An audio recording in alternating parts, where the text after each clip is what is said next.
some of your neighbors. And one of them was the Corpus. You may know, as Mr. Corcoran just said, that he's a math teacher here at Central High. And even though a visit from me tends to disrupt things a little bit, he did want me to remind all his students you still have homework to do. But as Chris said, he's also a colonel.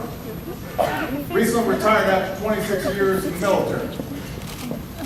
Tours of duty in Iraq, in Kuwait, in Haiti. And I couldn't thank him enough for his service, because obviously we know our service members, our veterans, they're the ones who keep us safe. They're the ones who are preserving our freedom.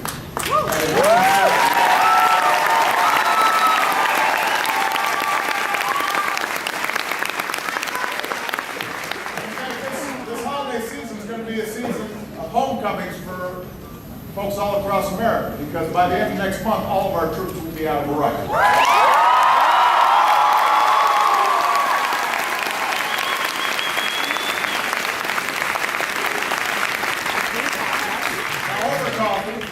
We were joined by Chris's wife of 16 years, Kathy, who owns part of a local business. And they've got 2 sons. They're trying to save for their sons' college education. And like millions of families all across the country, they're doing the best that they can in some tough times. And families like the Corporys, families like yours, young people like the ones here today, including the ones who were just chanting at me, you're the reason I ran for office in the first place.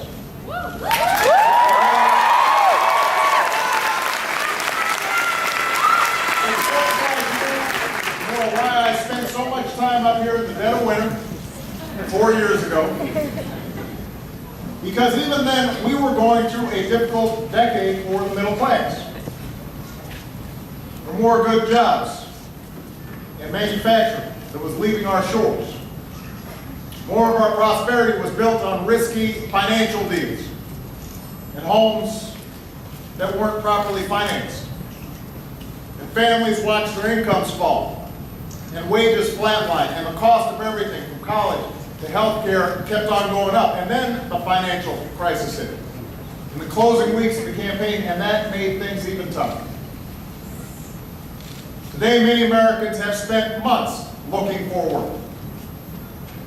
And others are doing the best they can to get by. There's a lot of folks out there who are giving nights out. They just can't do that anymore, because they've got to save on gas or make the mortgage. There are families who are putting off retirement to make sure their kids can go to college. And then there are young people who have gone to college, gotten a whole bunch of debt, and find themselves unable to find opportunity. So a lot of the folks who've been down in New York and all across the country, in the Occupy movement, there is a profound sense of frustration. About the fact that the essence of the American dream, which is if you work hard, if you stick to it, that you can make it, feels like that's slipping away. And that's not the way things are supposed to be. Not here, not in America.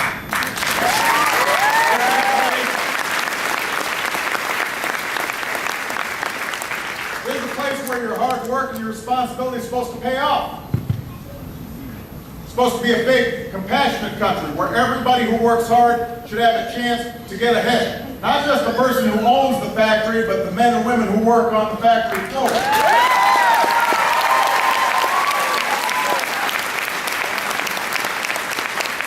This is a place that's always prospered most. When we say fundamental, we stay true to a fundamental idea. The idea that we're all in this together. That's what we're fighting for. That's what is at stake right now. So we've been weathering some hard years, we've been taking some tough punches, but one thing I know about folks in Manchester and folks in New Hampshire and folks all across the country is we're tough. We're fighting back, we are moving forward, and we are going to get this right so that every single American has opportunity in this country.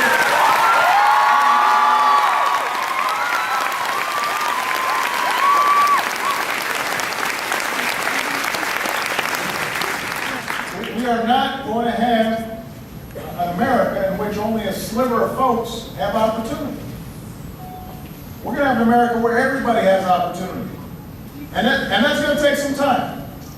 Because our economic problems weren't caused overnight, and they won't be solved overnight. It's going to take time to rebuild an economy where hard work is valued and responsibility is rewarded.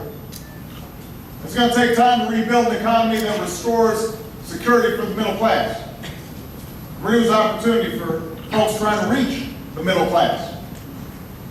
It's going to take time to rebuild an economy that's not based on outsourcing or tax loopholes or risky financial deals, but one that is built to last. Where we invest in education, and small business, and manufacturing, and making things that the rest of the world is going to buy. We're going to get it done. We're going to get there.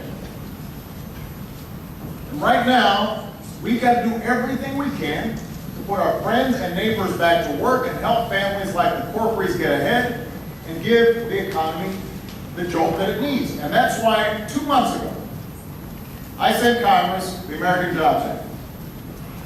It's a jobs bill that will put more Americans to work, put more money back into the pockets of working Americans. It's full of the kinds of ideas that in the past have been supported by Democrats and Republicans. And it's paid for by asking our wealthiest citizens to pay their fair share.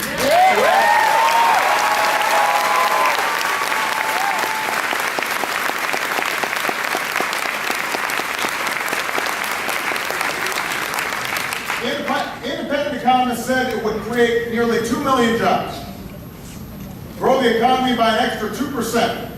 That's not my opinion, that's not my team's opinion, that's the opinion of folks who evaluate these things for a living. But you know what? Some folks in Washington don't seem to get the message. Yeah. That people care right now about putting folks back to work and giving young people opportunity. So when this bill came up for a vote, Republicans in the Senate got together and blocked it. They refused to even debate it. 100% of Republicans opposed it, even though almost 2/3 of Americans supported the ideas in this bill. Democrats, Republicans, and independents alike. Not one Republican in Washington was willing to say it was the right thing to do. Not one. Now, what we've done is we've refused to quit. So I said I will do everything in my power to act on behalf of the American people with or without Congress. Yeah!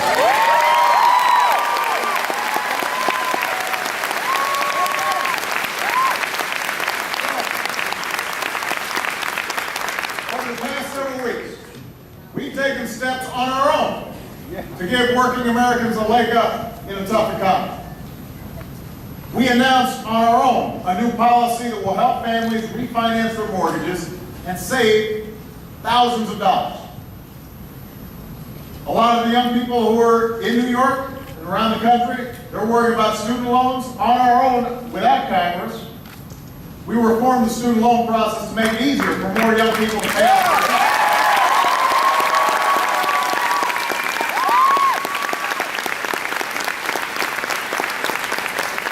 By the way, that was building on top of legislation we passed a year ago that said instead of sending $60 billion to banks to manage the student loan program, let's give it directly to students so that millions more young people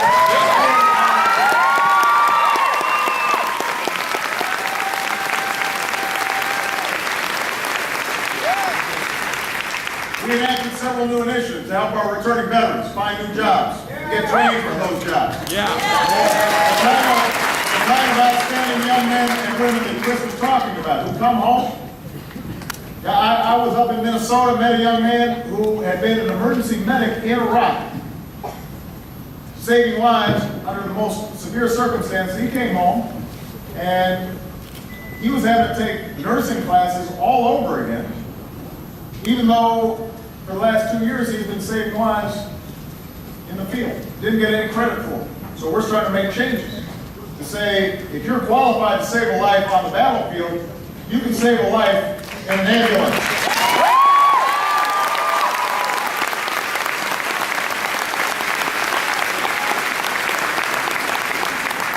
And yesterday, I signed into law 2 new tax breaks for businesses that hire America's vets. Because nobody who fights for America overseas should have to fight for a job when they come home.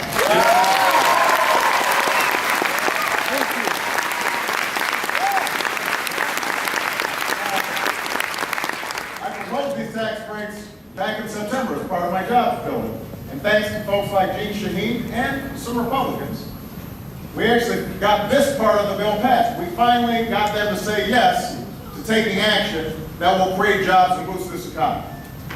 But there is a lot more that we've got to do if we're going to get folks back to work and rebuild an economy that works for everybody. Next week, Congress is going to have another chance to do the right thing. Congress is going to have another chance to say yes to helping working families like the Corpus. See, last year, both parties came together to cut payroll taxes for the typical household by $1,000 this year. That's been showing up in your paychecks each week. You may not know it, but it's been showing up because of the action that we took. Which reminds me, by the way, the next time you hear one of these folks from the other side coming in and talking about raising your taxes, you just remind them that ever since I've gotten in office, I've lowered your taxes, haven't raised them.